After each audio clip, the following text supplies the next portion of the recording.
Mark Thiessen is an American Enterprise Institute fellow and a Fox News contributor. He joins me now.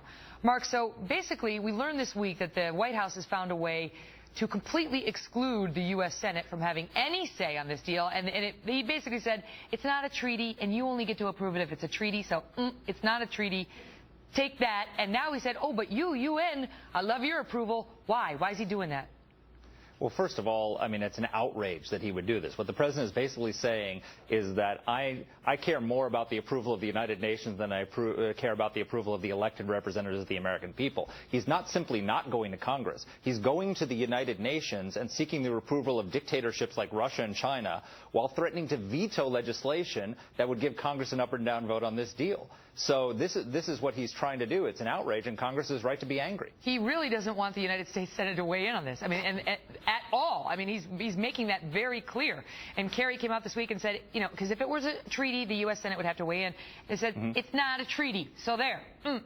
But now, okay, so fine. So then these Republicans say, fine, if it's not a treaty, then it's not binding. So once President Obama's out of office, there'll be another president, and we can persuade that president to revoke all this. And then today, get news, maybe not, because the United Nations may have something else in store. How so? So what he's trying to do is he's got this non-binding agreement with Iran, and he's going to take it to the UN Security Council, and the UN Security Council will give its blessing to this deal and give it the force of international law, which means that under international law, no country can impose sanctions on Iran unless they're violating the deal. That's what he thinks he's doing. The problem with that is that under U.S. law, the U.S. Constitution trumps international law.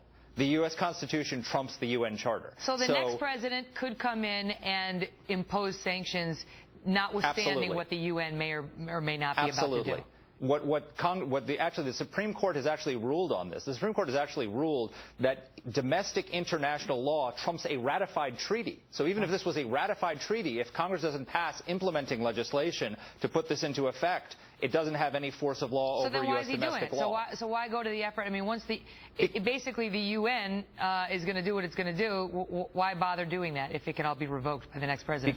Because he's trying to make it really hard for the next president to revoke it. Because the UN Security Council, while it doesn't have legal authority to bind the United States Congress, there's an international consensus. Everybody's behind this. And so what happens is the next president comes in and they say, look, Iran's complying with the deal, and why would you revoke that and impose sanctions against China, against Russia, against Britain, against France, and all these countries? It makes it very hard for the next president. But as Bibi Netanyahu pointed out in Congress, that Iran doesn't have to break out of the deal in order to get a nuclear weapon. The deal itself is a path to a nuclear weapon. So Iran's going to comply with the deal because it's a good deal for them.